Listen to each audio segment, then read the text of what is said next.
Hey, welcome back everyone. It is now April 27th of 2020, and ever since the release of Star Wars: The Rise of Skywalker, a lot of fans around the world have been very intrigued about the future of the Star Wars franchise and exactly where it's going by Disney and Lucasfilm. This is Mike Zero. Make sure to subscribe if you're new to the channel for future Star Wars content. Now, the one thing that we do know about Disney Star Wars is that Bob Iger and Chapek, in case you guys are out of the loop, they are working together as a team. Iger is back with a lot of control over at Disney to really propel Disney throughout these tough times as we embrace this crisis that's happening around the entire world, and we're trying to get past it all. So when we look at Disney, obviously they're trying to bring Star Wars, Marvel, and other properties out there in a different direction. Essentially what Iger and Chapek are doing is that they are resetting Disney in general. And that's going to have a massive impact on how we see Star Wars, Marvel, and other movies to come connected to Disney. Now, on top of all of this, what's really intriguing all has to do with Disney Plus. Now, Disney Plus is a streaming service, a platform, if you will, that is going to be the home of a library's worth of Star Wars material. We're talking about TV series in live-action form and animated TV shows for Star Wars. The same exact thing goes as follows for Marvel. So, when we look at everything related to Star Wars, we do know that there's quite a big divide between Star Wars fans. There's the entire Star Wars community. There's no doubt about that. And when we look at what Chapek and Iger are trying to do, a lot of changes are being made by taking Kathleen Kennedy out of the equation here for the future of Disney Star Wars. Now, on top of all of this, now that both Disney and Lucasfilm are finished with The Rise of Skywalker, they are focused on their new Star Wars trilogy of films, as well as their new Star Wars universe. It's explained that both Bob Iger and Bob Chapek have been working together as a team in order to create a better future for the Star Wars franchise in general. Now, one of the key plans to create a better future was by stripping away many of Kathleen Kennedy's creative decisions and control for the Star Wars projects in the early development phase, and that she no longer has any control over said projects except for one that remains for Disney Plus, the all-female-led Star Wars TV series by Leslye Headland.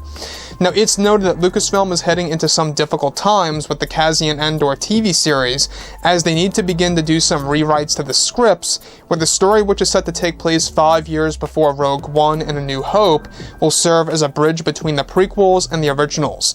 However, Disney has initiated some rewrites to be done to the scripts before they begin filming this year, and of course, principal photography may be delayed, which will also create a domino effect on the Kenobi TV series on when that will begin filming sometime in 2021 before it releases in 2022.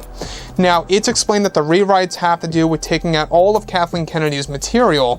For some of the episodes that made the TV series a mess is the one leading cause as to why the project has been taking so long to go into full production over at Lucasfilm.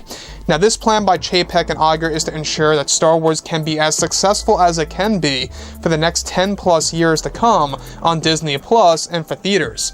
So, the thing about this that really is a big problem by Disney is the fact that when we look at everything related to Star Wars, right, this is going to have a domino effect on some of the live-action TV series for Disney Plus. We can see that, yes, it is a good decision to take out a lot of Kathleen Kennedy's material, but at the same exact time, a lot of it is being done at last minute.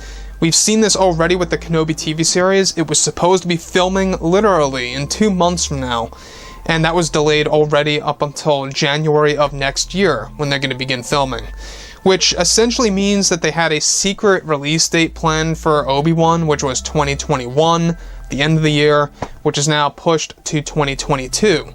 So, that's going to even be, most likely, I don't think the release date will change, but the production is obviously going to be shifted once again. Again, they're going to be releasing this TV series, the Kenobi one, in 2022, but the production of that is going to be a little bit delayed because of what they are doing now with Cassian. Now, I would like to say and ask who is really looking forward to Cassian, and who really even asked for a Cassian Andor TV series. Now, in my point of view, if you guys want my 2 cents, I never really asked for this series, I never wanted this series, and it still boggles my mind as to why Disney's even making a Cassian Andor TV series. It's one of my least favorite characters of the Star Wars franchise, and that's just me.